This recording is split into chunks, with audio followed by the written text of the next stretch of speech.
Bruce and welcome back to my corner of the internet. I'm Shannon and today I've got another book talk video to share with you guys. And today we're going to be talking about An Ocean of Minutes by Thea Lim.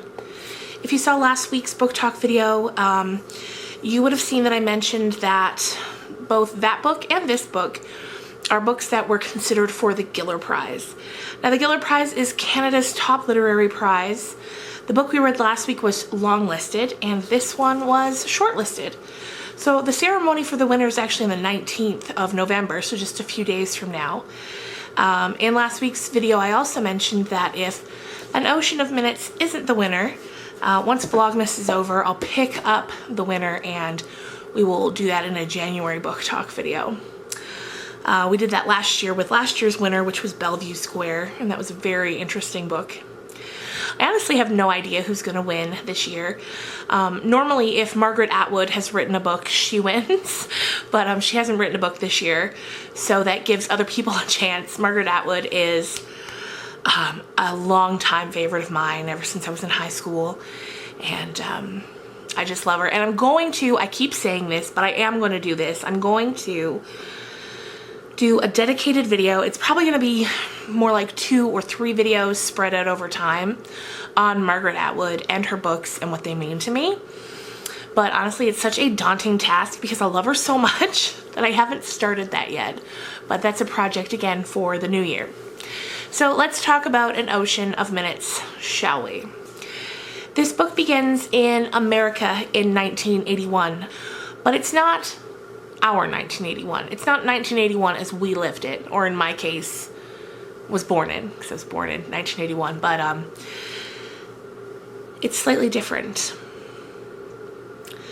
What's happening is there's a flu outbreak, and it's deadly, and it's spreading quickly, and there are medical treatments, but they're very, very expensive.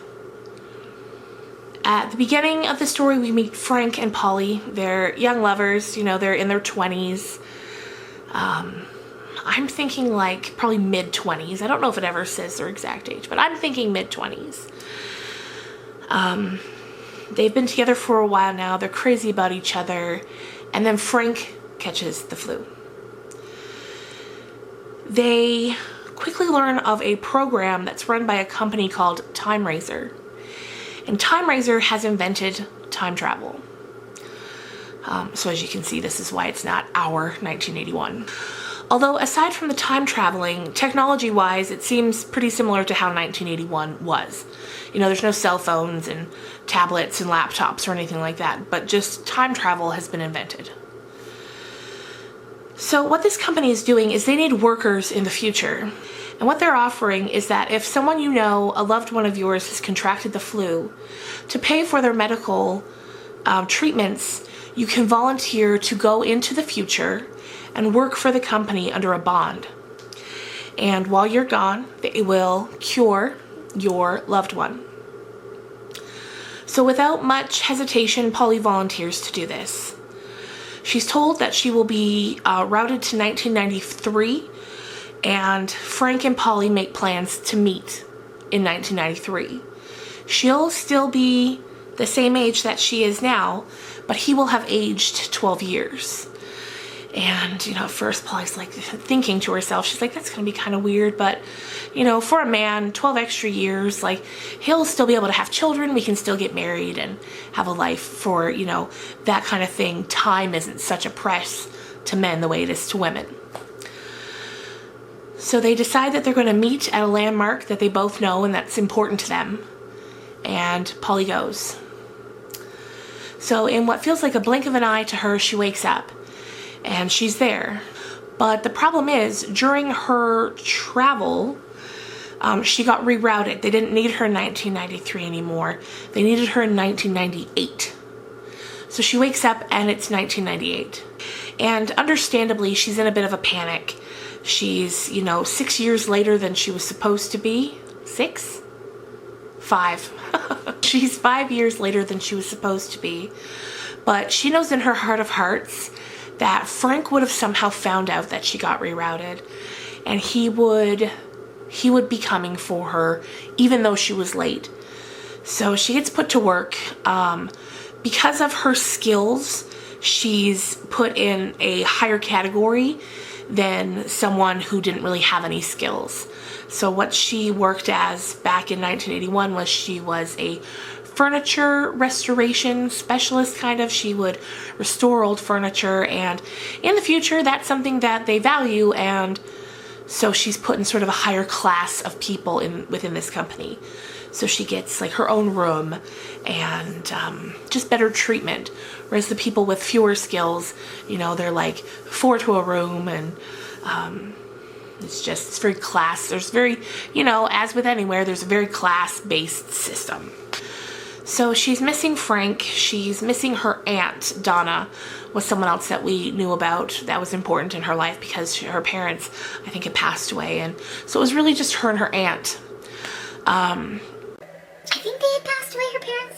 I don't know. Don't quote me on that, you guys. But I think so. I know they weren't in her life. So she's wondering about her aunt, and she's wondering about Frank, of course. But she believes that he would have found out, and he will still be coming on the day that they chose just many years later.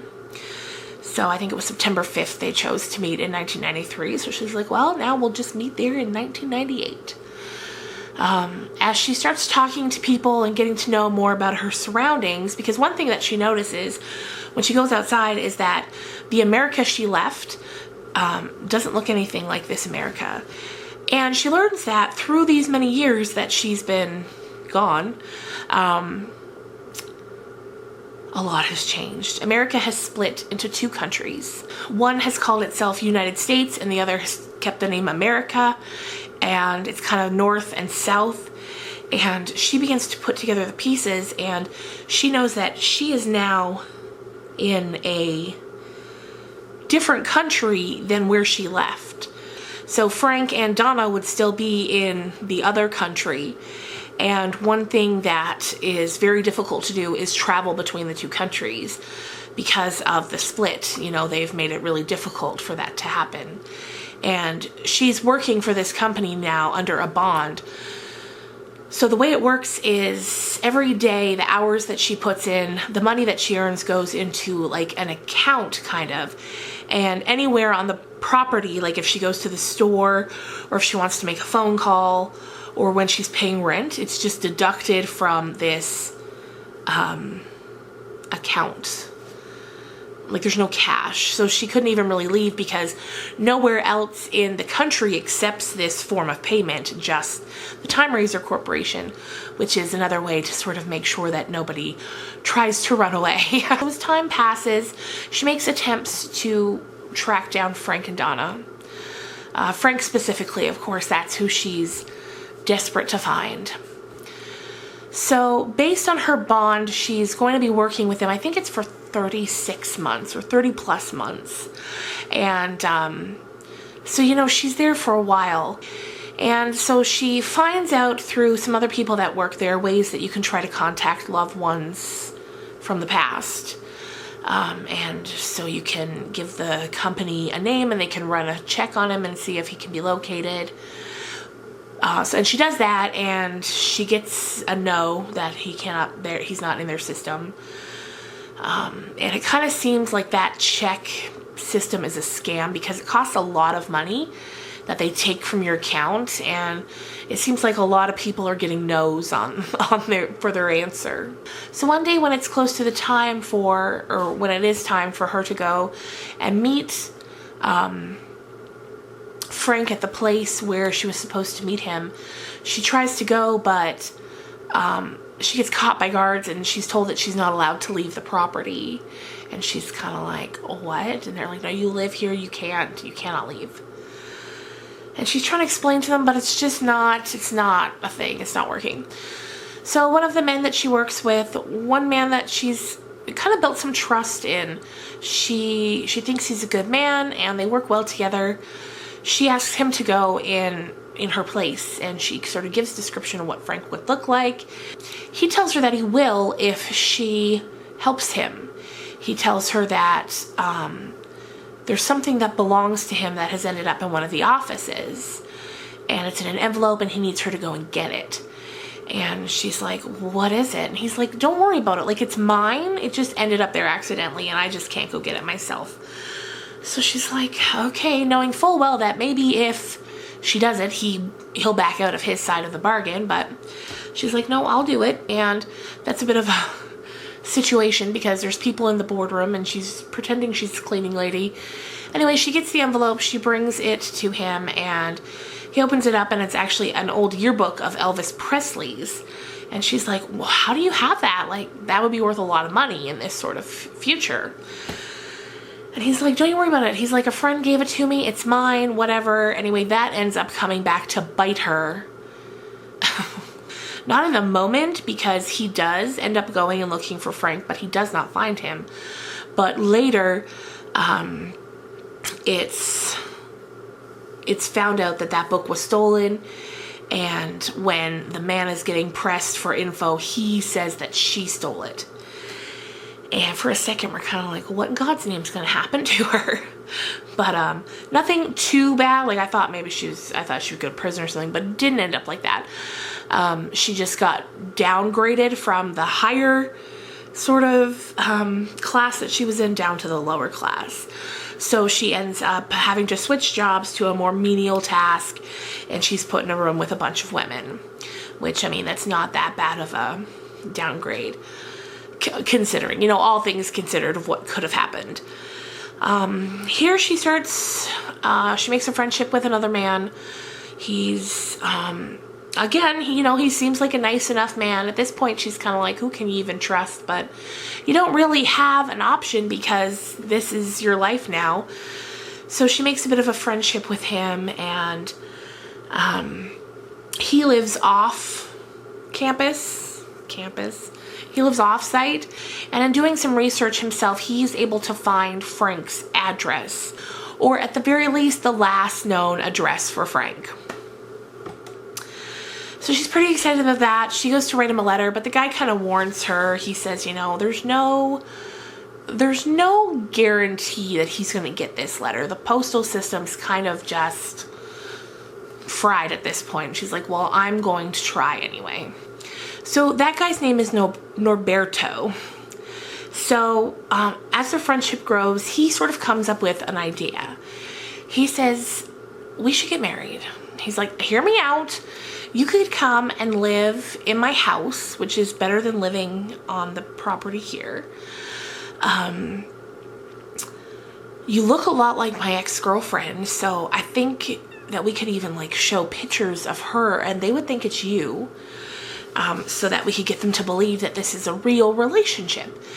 And he's like, what we could do too is we could pretend you're pregnant, because then you get special, special privileges, things like that. And she's kind of like, this is insane. And he's like, but come on, if you lived with me, you'd have freedom to go wherever you wanted. So after some consideration, she decides that she's going to. Oh, wait, I actually got a bit ahead of myself here. When he found the address for her, it was after he had made the offer and she was contemplating it. Then he pulled out the address, and that's what made her say, okay, this guy's on my side. He wants to help me. So from there, she just keeps on searching. If you don't want any spoilers, now's the time to click away, because I'm going to get into a bit of the ending. But if you like a story that is different, is very interesting, it's a quick read. It's more plot driven than character driven for me. The only real complaint I have is what we know of Polly and Frank's relationship, we kind of get through brief flashbacks. And to me, that wasn't enough to truly care about them as a couple. As time went on, I cared about Polly and her being able to find the man she loved, but I didn't care a lot about them as a couple. So that'd be really my only complaint. Other than that, I thought it was a fun read. Dystopian novels aren't really ones that I'm drawn to, but I thought this was really interesting.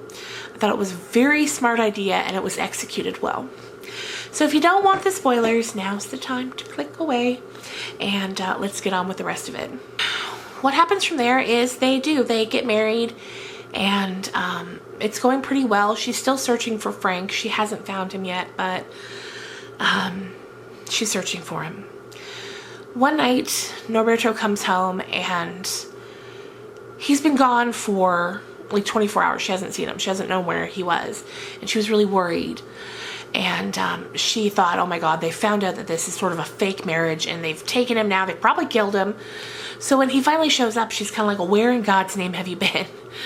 That's when things take a bit of a turn for the dark, and he begins to get really aggressive with her, and he says, this has to happen. I'm sorry. The reason why I haven't come home in a day is because I knew I had to do this, and I didn't want to. And he starts trying to take her clothes off, and she's like, what are you doing? What are you doing? And he says, you know, listen, pretending to have a baby is not going to work. We need to actually have one. And so he's, you know, trying to force her into being with him so they can try and make a baby. And she's fighting him off, and she sees this sort of torch, like this lit fire candle thing, and she smashes it on him, and it sort of catches him on fire a bit, and that, of course, is enough to get him off. And she runs away back to the sort of apartment, the room that she shared with the three other ladies. And for a few days, she doesn't see him anywhere, and she starts to worry, like, oh my God, I've killed him. And, you know, she didn't want to kill him. She understood what he was doing, while so wrong, was born out of desperation. And so she didn't think he was an inherently bad person, just a person who was in a very tough situation. So she was scared that she killed him. One day she walks up by his house expecting to find his dead body, but she doesn't. He's not there. One day when she's clocking in, the guy says, great, thanks so much for your service. You're done here. And she says, what? And he's like, oh, you didn't know you were done here? And she's like, no, I thought I had, you know, like 30 months left to my thing. And he said, no, your bond has been paid. Somebody paid to have you released from it. And she said, who? And he says, Norberto. And she's like, what? Like, how did he manage to do that? So, of course, she's excited. She packs her things. She gets paperwork in order so she can make the switch to the other country and go home to, I think she was from New York or Buffalo, and find Buffalo. Is that in New York? Buffalo, New York? I think so. And find Frank and Donna if they are, in fact, still alive. When she's going to the station to begin her travels, Norberto is there. And she says, what did you do? Like, how did you get me out of this? And he says, well, I felt so bad for what I had done. I sold my house to be able to buy your bond out. And, you know, she thanks him, and she takes from her bag, one of the things she took from 1981 was a stack of baseball cards, and she gives them to Norberto, and she says, here, these are probably worth something. You know, in 1998 or 1999, I think it's 1999 by that point. Anyway, so he takes them, and she goes. The first thing she does is she goes to the address that she has for Frank. She knocks on the door. A young girl answers. Someone who might be 16, 17, 18, somewhere in there. And just in her mind, she's like, please don't be his wife. Please don't be his wife. So she asks, and the girl says, I'm his daughter. And she says, okay, is Frank home? And she says, no, he's out of town and we don't know when he's coming back. And then she just slams the door. Like, it was really weird. So Polly leaves, and she finds a bar just down the street, and she goes in and she sits there. And while she's sitting there, she sees a man walk in, and she knows that it's Frank. And he looks at her, and he walks over, and she's, you know, sort of describing him. He's older, you know, a little, his body has changed a bit, but he's still him. And immediately she's just, those old feelings come flooding back. But as she begins to speak to him, she notices that he's acting really weird. And, he sits down and they start to talk, and she says, why didn't you ever come to try to find me? And he says, well, I did in 1993 and then again in 1997. And she says, I had someone, I kept watch every week, but you didn't come. You should have kept coming. And he's kind of like, I know. And then she gets the info from him. She asks about his daughter, and she realizes that he was at home when she knocked on the door, but that he had told his daughter to turn her away. So he asks about her, and then she gets the full story, and she finds out that 4 years after she left, so 1985, he met and married a woman. They're now divorced, but she was a wealthy woman, and she helped him make his fortune. He's now very wealthy, and she is heartbroken to hear this, to hear that he only made it 4 years before he gave up waiting for her, even though she had essentially given up her life for him. So after a while, he says, well, I have to go. He said, but first, let me walk you over to Donna's place. And all of a sudden, she's like, Donna comes flooding back to mind. And she's like, yes, Donna. And he's like, yes, I took care of her while you were gone. I bought her a house and all of that. So he takes her over there, and she's so happy to see her. And there's a lovely reunion there. Then a few weeks later, or a few months later, I guess it would be, it's New Year's Eve. Donna's throwing a New Year's Eve party. Even though when Frank had dropped her off at Donna's, he said, I'll drop by on Sunday and see how you guys are. He didn't, and she hasn't heard from him in all these months that she's been back. And there's a part of her, she's so mad. She's so mad at him for not having waited for her. And even though he's divorced now, it's ruined, it's ruined. It would never be the same. And so he doesn't come to the party. There was a part of her, one part of her was he better not come to this party. And then the other part of her is I really hope he comes to this party. And later in the evening, she's taking the garbage out or something. The party's still going on. She's taking the garbage out, and she walks downstairs, and sitting on a bench on the side of the road is Frank, and he's holding a bottle of wine, and he says, I came, but I couldn't walk up those stairs and go see you. And so they get to talking, and they go somewhere else, and they spend the night just talking, and then they spend the night together. And then they part ways the next day, and you're kind of left feeling that was the closure she needed. She needed him to come and talk to her and be honest with her and be real with her and, validate the love that she thought they had. She needed him to somehow just make it okay. And as much as it could be, it was. And then you get the sense that they're parting ways and that portion of her life is done. So there you go. That is An Ocean of Minutes. It's a great story. Thea Lim is a lovely storyteller. I'll definitely be keeping an eye out for any books that she writes in the future, because this was such an interesting portrait about class and humanity and love. And I really enjoyed it, and I think you would too. So once again, you guys, thank you for watching, and I hope you have a great weekend, and I will see you on Monday.